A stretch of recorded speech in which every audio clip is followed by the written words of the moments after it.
Alors, la correction pardon, du numéro 16 et du numéro 17, on est page 159 de votre livre. Donc je mets les deux d'un coup parce qu'ici ça va très vite. Hein. Ici, il faut lire des coordonnées, alors soit ordonnées, soit abscisse, soit les deux. C'est aider. Alors attention de ne pas confondre ordonnées, où on a ici un point est défini par son abscisse et son ordonnée, et les coordonnées où on a les deux nombres à la fois. Voilà. Donc ici, on y va d'abord pour le point A. Donc pour le point A, on vous demande l'ordonnée du point A. Alors on a un repère orthonormé OIJ. Le orthonormé, on aura l'occasion d'y revenir quand on va voir comment on calcule une distance. Pour l'instant, vous en préoccupez pas trop. Le repère est tracé, c'est l'essentiel. Donc l'ordonnée du point A. Donc ici, ça c'est des choses que vous avez faites. Alors c'est ce qu'on note Y. L'ordonnée, c'est la deuxième lettre.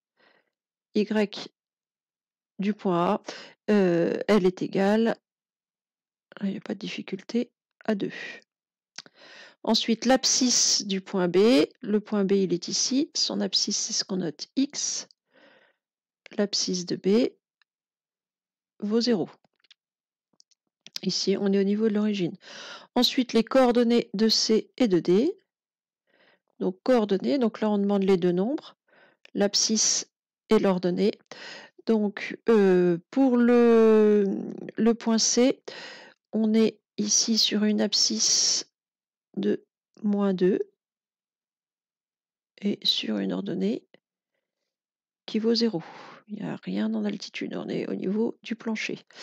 Et ensuite, le point D, donc il a pour abscisse, alors on est à gauche, on est un carreau à gauche, une unité à gauche, donc -1.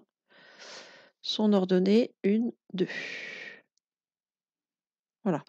Donc j'insiste pas trop là-dessus. Normalement, ce sont des choses que vous avez largement faites au collège. Si vraiment il y a des soucis, vous me direz, mais j'ose espérer que ça va.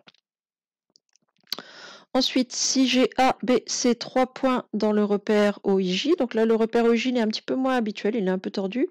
Et là, ici, on a un vrai-faux. Alors, on y va sur le vrai-faux. Alors, le petit 1, pour l'instant, vous ne savez pas trop. Le repère OIJ est un repère orthogonal. Alors, on aura l'occasion d'y revenir, hein, mais sur ce ortho, en gros, en maths, ce qui commence par ortho, c'est la notion d'angle droit. Donc, un repère orthogonal, ce serait un repère avec un angle droit entre les deux axes. Donc ici, c'est faux. Hein. OI et OJ ne sont pas perpendiculaires. Ensuite, l'abscisse du point A est égale à 1. Donc le point A, il est ici. L'axe des abscisses, c'est celui-là. Le niveau 1, il est ici. Et l'abscisse du point A, effectivement, alors la difficulté par rapport à d'habitude, c'est que vos repères sont inclinés. Hein, mais là, le quadrillage étant dessiné, ça pose pas trop de problème. Ici, c'est vrai. Effectivement, le point A, son abscisse, c'est 1. Ensuite, l'ordonnée du point B est égale à 0. L'ordonnée du point B, donc ça veut dire qu'en altitude, hein, si ça c'est mon repère, l'ordonnée de B est égale à 0, c'est tout à fait vrai aussi. Le point B est sur l'axe des abscisses, donc ça veut dire que son ordonnée vaut 0. Et enfin, le dernier, on vous dit C a pour coordonnée -3, 3. Donc les coordonnées de C, alors, son abscisse, on a l'air d'être à 3 en abscisse. Je ne sais pas si c'est coupé comme ça sur votre livre ou si c'est moi qui ai mal coupé. Et en ordonnée, on est à -1, -2, -3. Le problème, c'est que quand on donne les coordonnées d'un nombre, d'un point, les coordonnées d'un point, excusez-moi, c'est abscisse d'abord, ordonnée ensuite. C'est-à-dire que si votre repère s'appelle OIJ, vous devez commencer par l'axe OI, puis l'axe OJ, même si vous ne savez pas qui s'appelle abscisse, qui s'appelle ordonnée, l'ordre par rapport au nom du repère doit être respecté.